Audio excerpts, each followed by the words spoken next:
Live from the campus of Penn State University, this is PSN News. It's Wednesday, December 15th, and tonight we'll have details on a burglary in State College.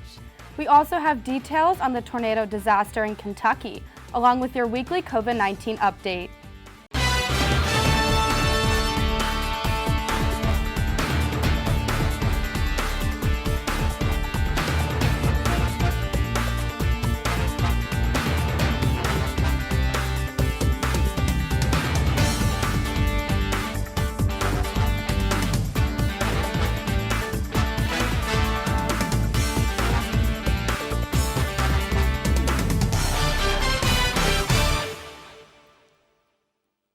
Thanks for joining us tonight. I'm Brooke. And I'm Marissa Yackenchick. A Penn State student was arrested Sunday after allegedly stealing more than $5,000 worth of items from multiple apartments at the Standard at State College. Nisith Kapoor was charged with 3 felonies, including burglary, criminal trespass, and theft, according to court documents. Kapoor allegedly attempted to break into the apartments early Sunday morning and had a stolen laptop when he made contact with one of the residents, the criminal complaint said. He is scheduled for preliminary hearing on December 22nd.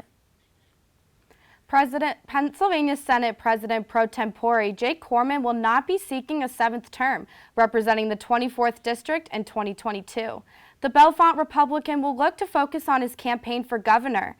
Corman announced his candidacy in the growing 2022 GOP field in November and was first elected into the Senate in 1998. His current term in the Senate concludes at the end of next year. Corman was elected by GOP senators to the top-ranking position of president pro tempore in January after serving as majority leader for the past 5 years. The nation has been dealing with the public health crisis for the past 2 years. COVID-19 still plays a major part in day-to-day life, with vaccinations, positive cases, and possible exposures impacting events around the country. PSN News brings you the latest COVID-19 stats from both Centre County and the nation. Here is your weekly update. COVID-19 is still prevalent in the Centre County area, even after almost 2 years. As of Tuesday, there are 52 new cases of COVID-19 in Centre County, along with 2 new deaths. Mount Nittany Medical Center also had 76 COVID-19 inpatients as of midnight on Tuesday, which is the most COVID-19 inpatients Centre County's only hospital has had at any time throughout the pandemic. Mount Nittany continues to postpone elective surgeries requiring overnight stay, and waiting times at the emergency department are significantly longer than normal. More than 120,000 coronavirus cases are emerging each day as conditions continue to worsen, especially in the Great Lakes region and in the Northeast. Cases, deaths, and hospitalizations are rising nationally, but remain below the levels seen during the summer and during last winter's peak. New Hampshire currently leads the country in recent cases per capita. More coronavirus patients are hospitalized in the state than at any other point in the pandemic. Michigan currently has the country's highest hospitalization rate. Federal medical teams have been sent there to help handle the surge in patients. Coming up next, Brendan Conroy has the latest stories on Penn State sports. Welcome back to PSN News. I'm Brendan Conroy with your sports update. Penn State football held their annual award banquet this past Sunday following the close of the 2021 regular season. Star players like Sean Clifford, Jahan Dotson, and Jaquan Brisker were fortunate enough to receive multiple honors after a star-studded season. The veteran athletes received Outstanding Senior Player, Most Valuable Offensive Player, and Most Valuable Defensive Player, respectively. Other notable Penn State players did not go home empty-handed, as over 20 awards were handed out, some to multiple players. For the first time since 2010, the Nittany Lions will be partaking in the Outback Bowl, where they will take on the Arkansas Razorbacks. This will be the first ever matchup between the Nittany Lions and the Razorbacks, after recording a record of 24-23 against all other SEC schools. Penn State is ready to take on their long-awaited foe. The Nittany Lions' stellar defensive performance and abundance of awards will help fuel them through this bowl game as they aim to end the season with a big win. The contest will take place in Raymond James Stadium in Tampa, Florida, on January 1st to kick off the new year. Tune in to ESPN2 at noon for full coverage. Penn State men's volleyball is in a great position heading into the 2022 season after being named the unanimous favorite in the EIVA preseason poll. After receiving both the regular and postseason tournament titles in the 2021 season, it was no question that the Nittany Lions are on top and the team to beat. Penn State will bring back all of their starters this season to suit up. Some key players to look out for as the start of the season edges closer include Cole Bogner, Cal Fisher, and Brett Wildman, who are named All-Americans the previous season.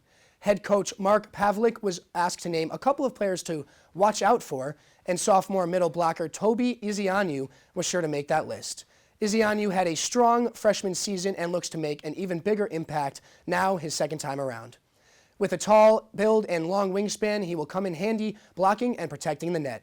The Nittany Lions will kick off their 26-match regular season January 6th through 8th with a home opener against BYU in Rec Hall.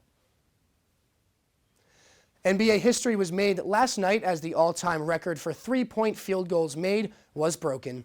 Golden State Warriors veteran superstar Stephen Curry rewrote history after recording his 2,974th three-pointer against the New York Knicks in Madison Square Garden last night. Curry passes Ray Allen as the all-time leader of three-pointers made after knocking one down from beyond the arc less than halfway through the first quarter. Golden State was able to escape with a close victory as they topped New York 105-96 on the road. After finishing with a total of 5 three-pointers, Curry brought his total to 2,977, which is expected to continue growing. Curry was honored after the game with a jersey from the likes of former superstars Ray Allen and Reggie Miller, who hold the record for second and third most made three-pointers, respectively. The Warriors continue to lead the Western Conference, being led by their lethal shooter, and look to secure a spot in the playoffs after being knocked out early last year in the play-in games. Curry will be lacing up again this Friday as they will take on the Boston Celtics at 7:30 p.m. That's all for sports. After the break, Gabrielle TEINER will bring you the latest in the world of entertainment. Welcome back to PSN News. I'm Gabrielle TEINER with your entertainment update. Penn State English professor Hester Bloom has advanced to the semifinal round of the Jeopardy Professors Tournament.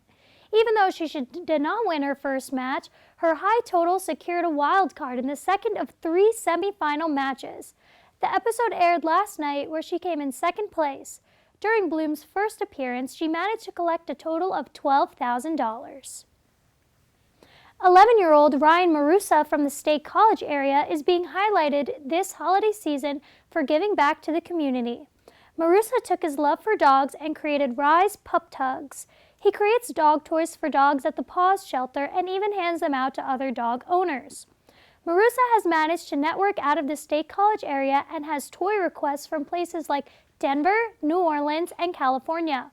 He has been featured on local news segments across the country. With the help of family and friends, he was able to increase his goal to 1,000 pup tugs and is rapidly closing in on it. If you'd like to make a request for toys, visit facebook.com/RYSPupTugs. O.J. Simpson has been discharged from parole and is a free man after he was granted good behavior credits, according to his lawyer. The murder defendant and convicted Las Vegas armed robber was scheduled to be discharged from parole February 9th of 2022. Simpson has been on parole since he was released from prison on October 1st of 2017. Simpson served 9 years behind bars following his conviction in his armed robbery case. He was convicted of leading a group of men into his hotel room to steal memorabilia from people he said he had stolen from before. Simpson is now living in Nevada and plans are unclear if he will stay there. That's all for your entertainment update. After the break, we'll have the latest news from across the nation. Stay tuned. With the fall semester wrapping up, it's concert season for students in Penn State's School of Music. Interview anchor Riley Curry talks to one student flautist, Joshua Benitez, coming up next. Before we get started, I just want to ask you just a little bit about yourself, introduce yourself to our audience, let them know who you are, where you're from, and what you do at Penn State. Sure. Hi everyone. I'm Joshua Benitez. I am a rising. I'm a junior at Penn State. I'm a music performance major, and I major in flute performance. So with this, I'm learning how to become a soloist and learn a lot in the band music realm. So that's why I am right now. Actually, I'm in Chicago learning with some of the great music educators and conductors who have worked around the history of music and how I can learn more from their teachings.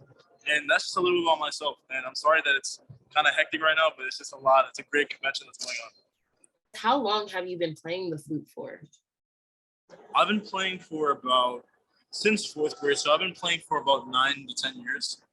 And so it's been a long journey, but I know there's so much more that I can learn from, and I'm just really excited to keep learning and understanding of what more expression and teachings can I have to better my skill set and my arsenal.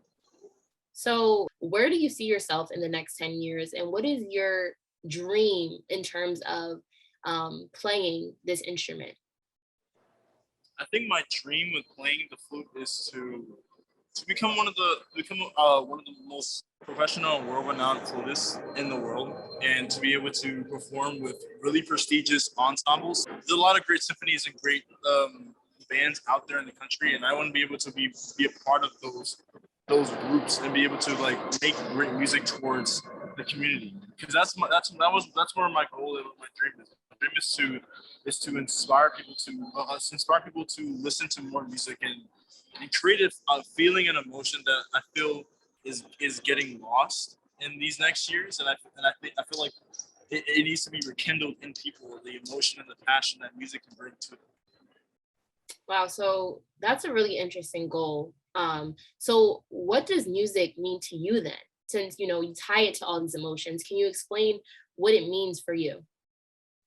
My love for music is just so bound that I don't want to see I never want to have music on the side. And so music to me is just a love that love to make more connections with more people. I love to to play for all the audiences I can, and to show them what I feel and what my expression is, to make them have a great a great connection with me on stage. I love it. I love that. That's a great purpose. So there might be young musicians listening who have just started, and playing an instrument, or who are thinking about taking up an instrument. What would you say to those people out there who want to pursue music? What is some advice you would give them? Um, One piece of advice I would give to any musician who's like wanting to pick up and learn is to always listen. Always just listen to music that you like, and listen to music on YouTube and make playlists, and try to even play any song that's like it can be any song that you want, and then just try to learn it. As soon as you're able to learn it, then just do another song. Music is a marathon, not a race. So you want to take it slow at a time. And as soon as you can take it slow, you understand that you're only gonna gradually get better, and that's the goal. So I think that's great advice, and I think people can definitely benefit from that in multiple areas of life. When it comes to just starting something new. Last question before we go and wrap up: what impact do you want to leave on Penn State? I believe you're a junior, correct? What impact before you leave, or what do you want to do or hope to accomplish at Penn State, and what is the legacy that you want to leave? I believe the legacy I want to leave at Penn State is a young African American Latino man who came into Penn State as the only person of color in my class, who was able to show the administration that there should be more people of color into the School of Music. And my impact on the School of Music is to be able to bring in more students of color into the school, so that the community can see that we are great musicians. We have such great talent, but we just need the opportunity. They just need the opportunity to shine in the platform. And as soon as they have that, then it's only going to be great. It's only going to give a greater opportunity and a greater end goal for the students and for the school. Wow. Well, thank you so much, Joshua, for talking to me and sharing your wisdom and your expertise here today. Is there anything else you just want to leave with the audience of Penn State before we go? I think I would say music is amazing. You should always listen to music. Music, every genre is amazing, and yeah, and I just want to say thank you all for the opportunity for letting me talk to you all today. 74 people are dead and more than 100 are still unaccounted for after the Kentucky tornado disaster. With both numbers expected to grow, Kentucky Governor Andy Beshear said Monday morning that it would take, quote, a week or even more before we have a final count on the number of lost lives, end quote. Meteorologists have said climate change most likely made the tornado outbreak worse by altering or amplifying the ingredients that produced the outbreak, such as higher than average December temperatures. President Joe Biden approved a major disaster declaration for Kentucky on Sunday, providing federal aid in at least 8 counties after the storm destroyed homes and left thousands of customers without power. Michael Dozit, the director of Kentucky Division of Emergency Management, has said efforts are already underway to start rebuilding. Additional data from Pfizer's clinical trial of its oral COVID-19 antiviral drug confirmed the treatment's high level of effectiveness. In a company news release on Tuesday, they said that the treatment works by preventing the coronavirus from making copies of itself in the body. In the final analysis of its phase 2-3 clinical trial, the antiviral, called Paxlovid, was found to be 89% effective at preventing high-risk people from being hospitalized or dying from COVID. Experts say an antiviral pill for COVID would have a major impact on the pandemic by making treatment available at home. The Biden administration said last month it plans to purchase 10 million courses of Paxlovid, up from its initial plan of 5 million. And that's all for tonight on PSN News. Be sure to check us out on Twitter and Facebook at PSN News, on Instagram at Penn State Network News, and to subscribe to our YouTube channel at youtube.com/PSN News. Have a good night and stay safe, Penn State.